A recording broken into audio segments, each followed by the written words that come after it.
Bom sábado, irmãos. Sejam todos bem-vindos à casa do Senhor. Eu tenho certeza que o Espírito Santo fez com que vocês levantassem, porque sabia que o Senhor tem uma palavra para vocês hoje. E para dar início ao nosso culto, nós vamos começar a abrir as nossas Bíblias em Mateus 7, 24 e 25.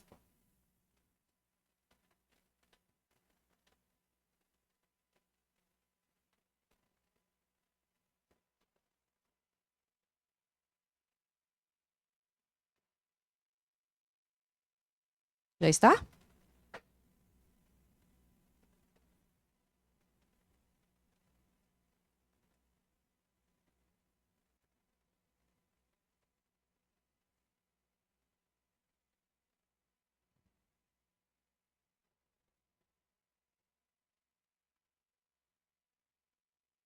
Fechem vossos olhos. Senhor nosso Deus, ao abrir a sua palavra, que o seu Santo Espírito fala aos nossos corações. Prepara o nosso coração para receber a tua palavra, que ela seja para a construção do nosso ser, do nosso caráter, Senhor. Que o Senhor nos abençoe, em nome de Jesus. Amém.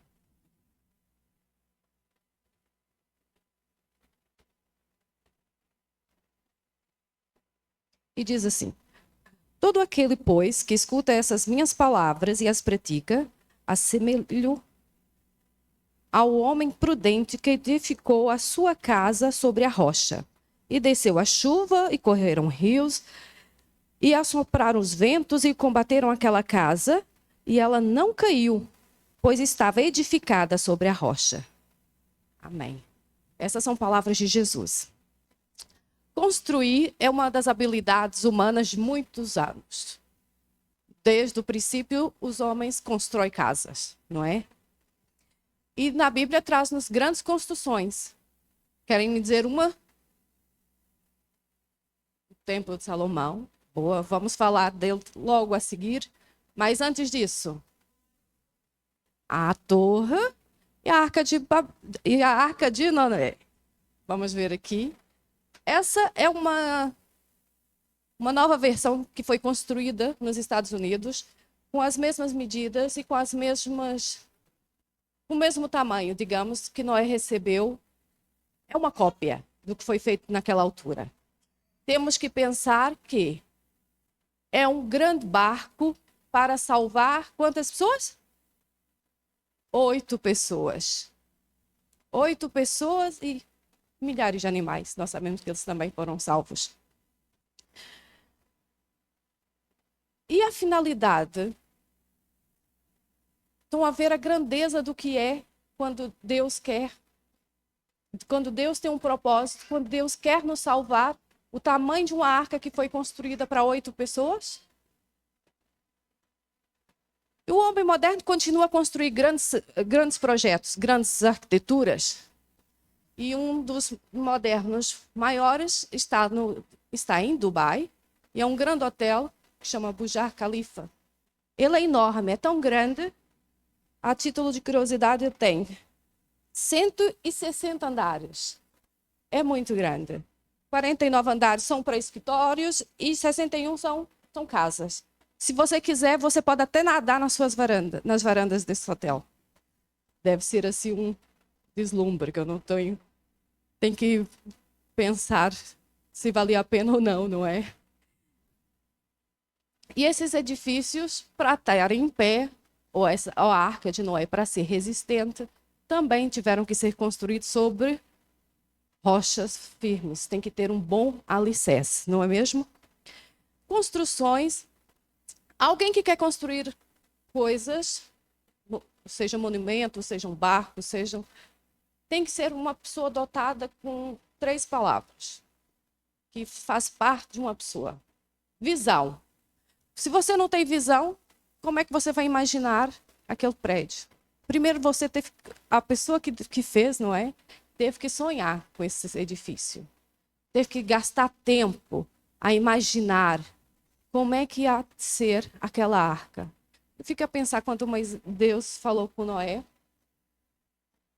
Quando ele tirou assim, Você já para pensar? Não chovia, eles não sabiam o que era chuva.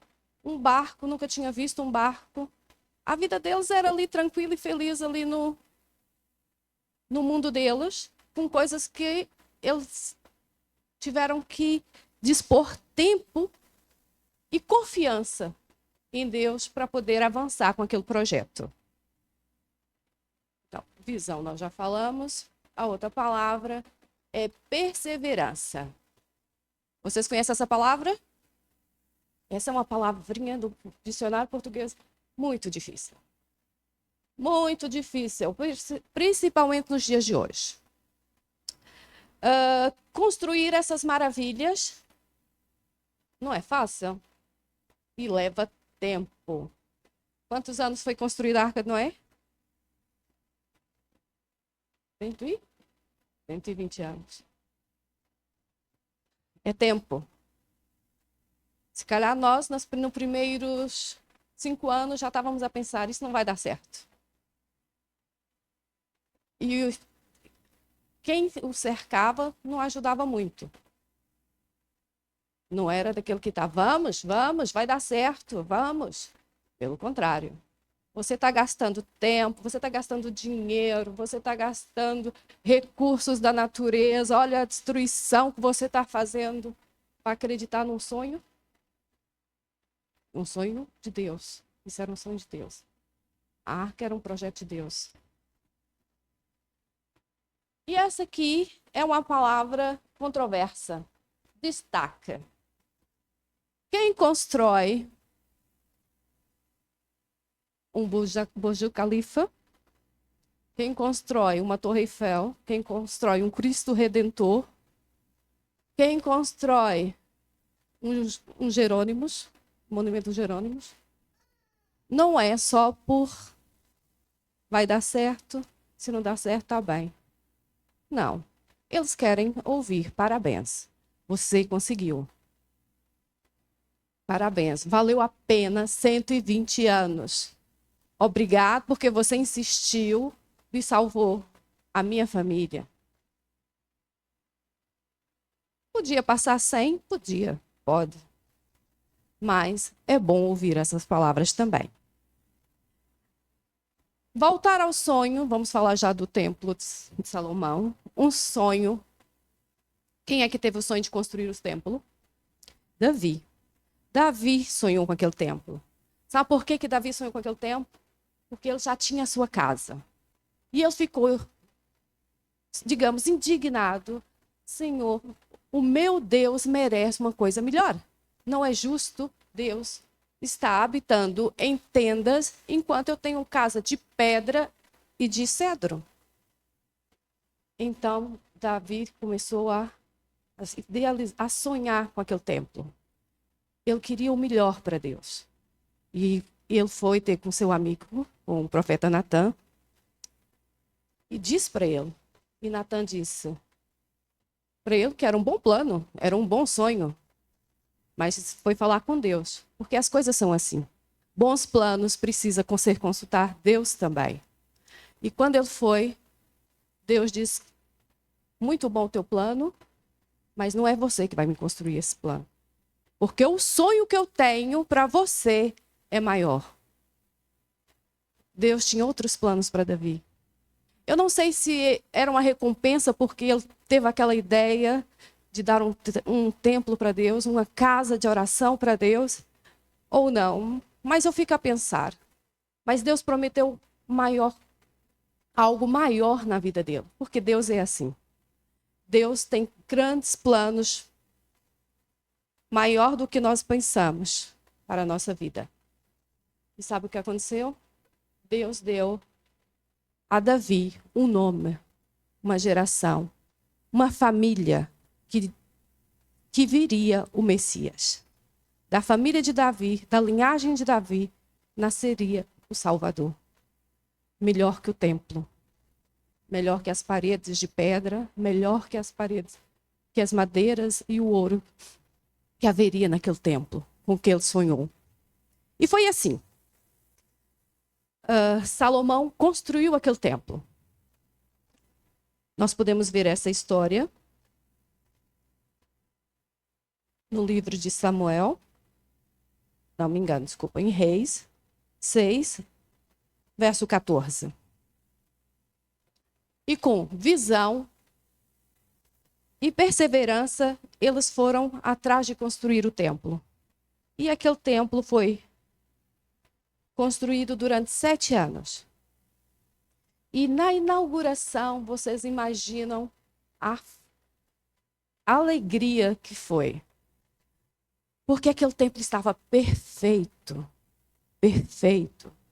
Tem aqui umas imagens mais ou menos do que seria o templo de Salomão. Aquele templo, as paredes eram revestidas de ouro, os utensílios também.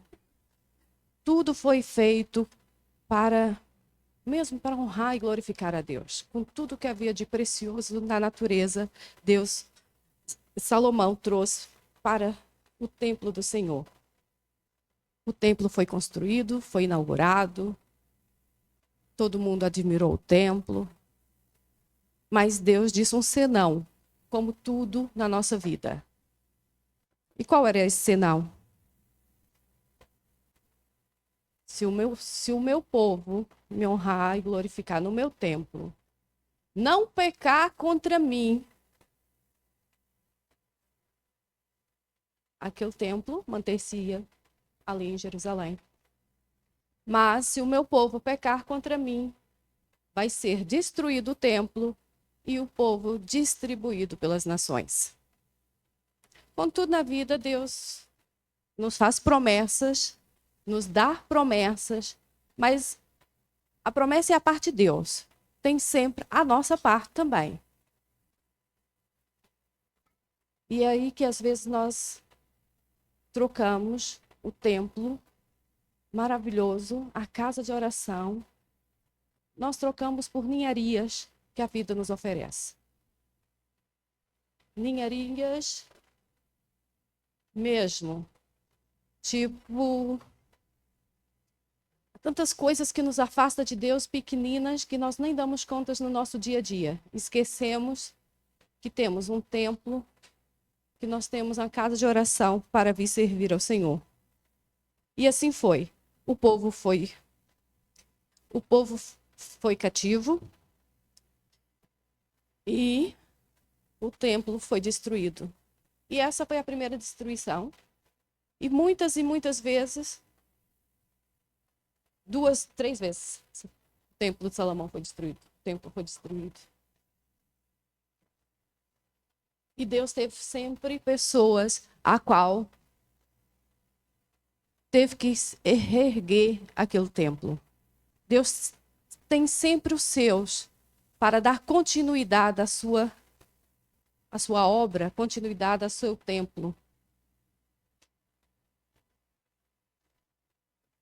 Mas é preciso estar ao lado dele. É preciso buscá-lo a cada dia. Senão, nós não vamos ter uma igreja forte, nós não vamos ter famílias fortes, não vamos ter juventude forte para cumprir a missão e as promessas que Deus tem na nossa vida e na vida das pessoas lá fora. E uma das vezes que foi reconstruído o templo por Zorobabel, os rituais voltaram a acontecer ali no templo, mas aquele templo já não era o mesmo. Já tinha sido destruído e já faltavam muitas coisas. Era uma época mais simples. E chegou um tempo que até Jesus, quando foi àquele templo, teve que chorar por ele. Porque Jesus sabia a maravilha que tinha sido aquele templo. E Jesus teve que chorar por ele. Mas Jesus disse que não fazia mal. Porque onde estiver 2 ou 3 pessoas reunidas, a minha casa seria chamada casa de oração, não é? E em Mateus 21, verso 3, nós podemos ler isso. Quando Jesus chorou por aquele templo.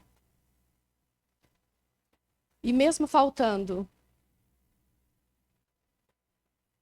utensílios naquele templo, era ali feitas orações E quando Jesus ficou triste, se indignou com aquele povo, Deus sabia que podia reconstruir aquele templo outra vez. Porque Deus é assim, reconstrói do nada, reconstrói. Quando nossa vida, quando nossa igreja, nossa juventude está fundada na pedra maior, na rocha maior, que é Jesus, ela vai poder ser reconstruída sempre que nós quisermos. Sempre que nós quisermos. Tem que se querer, irmãos. Tem que se querer. Não adianta eu ficar, a salvação é para todos. Amém, é verdade, a salvação é para todos. Mas requer que nós queiramos, requer que nós avançamos até Jesus. Para também chorar e reconstruir as nossas vidas. Reconstruir as nossas famílias. Hoje, do templo, o que nos sobra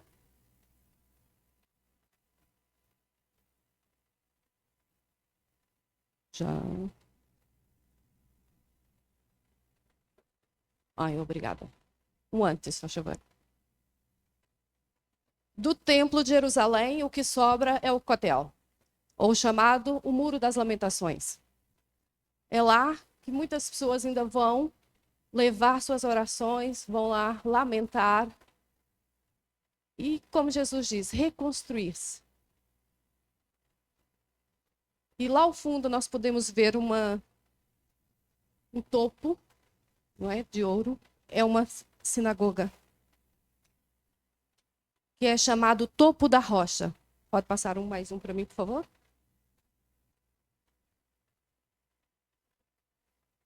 É o Topo da Rocha.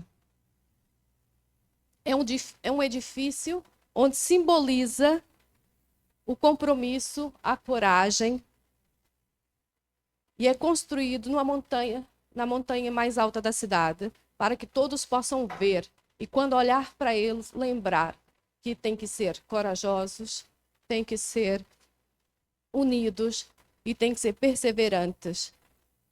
Tem que se manter unidos para cumprir o compromisso. Eu não sei o que passa na vida de vocês e nem vocês sabem na minha. O que eu sei é que é tempo de rever o nosso compromisso com Deus. É tempo de trazer as nossas famílias ao altar de Deus. É tempo de trazer a sua vida, o seu jovem, a sua criança, todos aos pés de Jesus. Porque só assim nós vamos ter uma igreja que avança com a mensagem de Deus a todo o mundo. E hoje é o dia. Vocês poderiam estar lá vendo o bulhão hoje. E eu sei que muitos de vocês queriam. Mas o Espírito Santo trouxe vocês aqui. Ou a necessidade trouxe vocês aqui. É porque o Espírito Santo quer falar com vocês. Quer trazer-vos uma mensagem. Quer que essa igreja seja uma igreja edificada sobre a rocha. Quer que essa igreja seja edificada aos pés de Jesus. E quer que você renove o seu compromisso com Deus. E é essa a mensagem que o Senhor traz para nós. Para que nós possamos seguir o ano de 2025 firmes na rocha, que é Jesus.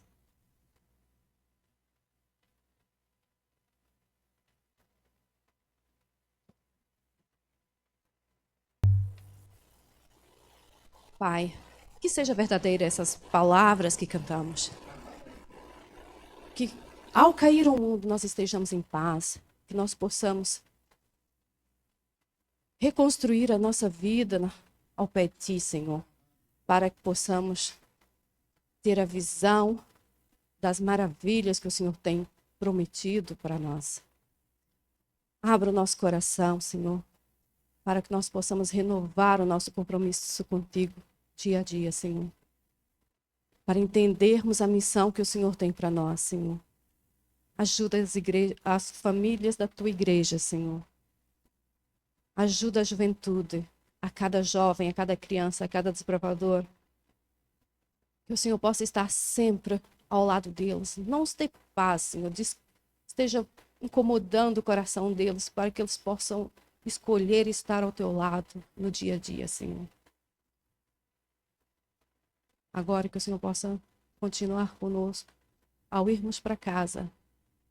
Que o seu Santo Espírito nos acompanhe para que possamos pensar na mensagem que o Senhor trouxe para nós, para que mudanças sejam feitas, Senhor. É o que pedimos, em nome de Jesus. Amém.